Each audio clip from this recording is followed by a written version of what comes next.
Well, it's just a quick update, and as you can see on the front of the vehicle there, the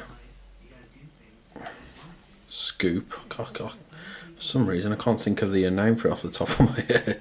I'm sure someone will put the correct name for it in the comments below. But anyway, it's just to show you that I've masked off the panels, because I'm going to do a hazard stripe, and the masking tape I've been using is this stuff here. It's supposed to be low tack, but it's not the best of stuff. You're better off sticking with the name brands. So if you're able to get some, stick with possibly Tamiya or any name brand that says low tack, and you should be well away. Anyway, this tape I've got here, I think it's 10mm, it's too thick. So what I did is took a huge strip off, I folded it in half, and then I cut along the centre line to get it to 5mm, because I didn't really want to guess with each strip, because I didn't want uneven sizes. And hopefully when I pull these strips back, it should leave a fairly even strip both sides. But I'll come back in a bit and I'll show you what it looks like when it's dry. It's not turned out too bad. I've got a tiny little bit of bleed on one of the strips, which I think's there, but I can easily touch that back up. I might not even bother, depending how I feel, because this is all going to be dusted up, and mud and dirt's going to be added in. It's going to be scratched up to high heavens anyway, so I'll see how it goes, but not too bad really. And using the airbrush, it took me about 3 or 4 minutes to do that effect, so yeah, not too bad. I was hindered because if you look at the bottom of the scoop there, you've got those pegs sticking out, so it was hard to get the masking tape to sit perfectly flush.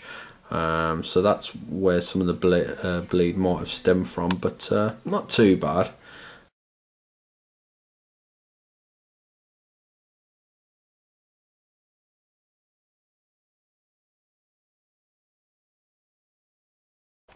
Okay guys, I'm going to try and get some airbrush action right on camera.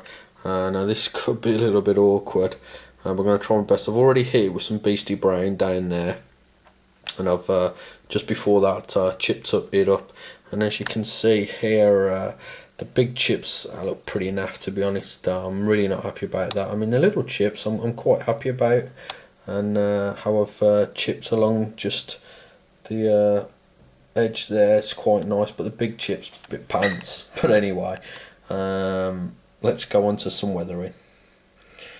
I'm just going to check it on the paper, see how it's squirting out. Seems fine, and I'm just going to lightly hit it up a bit higher there.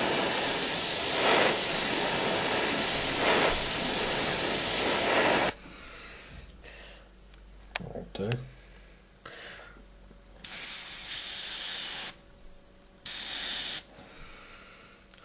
And on the next pass, I'm going to make the colour a bit lighter really.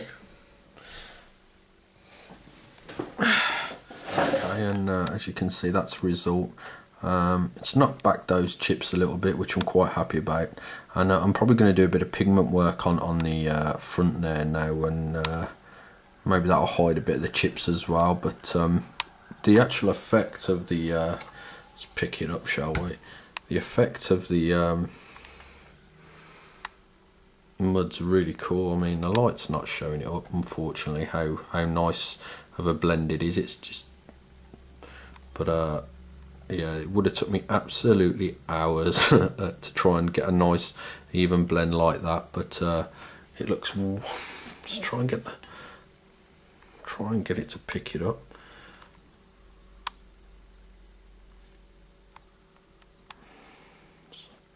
Whether that's any better, whether it shows it better, but yeah, it looks quite cool.